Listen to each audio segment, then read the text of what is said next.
Bus ದರ ಏರಿಕೆಯನ್ನ ಈಗಾಗಲೇ ರಾಜ್ಯ ಭಾರತೀಯ ಜನತಾ ಪಾರ್ಟಿ ವಿಜಯೇಂದ್ರ ನೇತೃತ್ವದಲ್ಲಿ ಈಗಾಗಲೇ ನಾವು ಖಂಡಿಸಿದೀವಿ, ಹೋರಾಟವನ್ನು ಮಾಡಿದೀವಿ. ಈ ಸರ್ಕಾರಕ್ಕೆ ಗೊತ್ತು ಗುರಿ ಇಲ್ಲ. ರಾಜ್ಯದ ಜನ ಮಾತಾಡ್ತಾರೆ ಸರ್ಕಾರ ಸತ್ತೋಗಿದೆ. ಒಂದು ಕಡೆ ಇವತ್ತೇನು ಹೊಸ ವರ್ಷ, ಈಗ ಇವರು ಕೊಟ್ಟ ಭರವಸೆಗಳು ಬಹುಶಃ ಹಿಮಾಚಲ ಪ್ರದೇಶದಲ್ಲಿ ವಾಪಸ್ ಪಡೆದು ಕರ್ನಾಟಕ ರಾಜ್ಯದಲ್ಲೂ ಇದೇ ಪರಿಸ್ಥಿತಿ ಬರುತ್ತೆ. ಇದು ಮುನ್ಸೂಚನೆ. ಮಹಿಳೆಯರಿಗೆ ಈ ಕಡೆ ಕೊಟ್ಟಂಗೆ ಮಾಡುದು, ಈ ಕಡೆ ಪುರುಷರ ಮೇಲೆ ತೆರಿಗೆ ಭಾರ ಇರೋದು.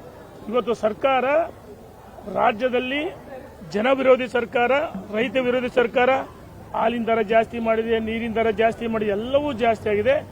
ಈ ಸರ್ಕಾರ ಸತ್ತು ಹೋಗಿದೆ ಅಂತ ಹೇಳಿ ಇಚ್ಛೆ ಪಡ್ತೀನಿ. ಬಸ್ ದರ ಏರಿಕೆಯನ್ನ ಈಗಾಗಲೇ ರಾಜ್ಯ ಭಾರತೀಯ ಜನತಾ ಪಾರ್ಟಿ ವಿಜಯೇಂದ್ರ ನೇತೃತ್ವದಲ್ಲಿ ಈಗಾಗಲೇ ನಾವು ಖಂಡಿಸಿದೀವಿ, ಹೋರಾಟವನ್ನು ಮಾಡಿದೀವಿ.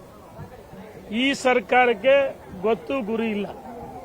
ರಾಜ್ಯದ ಜನ ಮಾತಾಡ್ತಾರೆ ಸರ್ಕಾರ ಸತ್ತೋಗಿದೆ.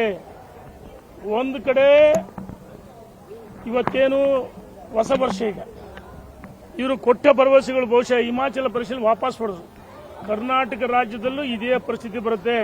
ಇದು ಮುನ್ಸೂಚನೆ. ಮಹಿಳೆಯರಿಗೆ ಈ ಕಡೆ ಕೊಟ್ಟಂಗೆ ಮಾಡುದು, ಈ ಕಡೆ ಪುರುಷರ ಮೇಲೆ ತೆರಿಗೆ ಭಾರ ಇರೋದು.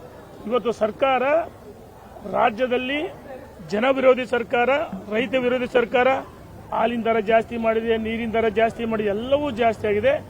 ಈ ಸರ್ಕಾರ ಸತ್ತು ಹೋಗಿದೆ ಅಂತ ಹೇಳಿ ಇಚ್ಛೆ ಪಡ್ತೀನಿ.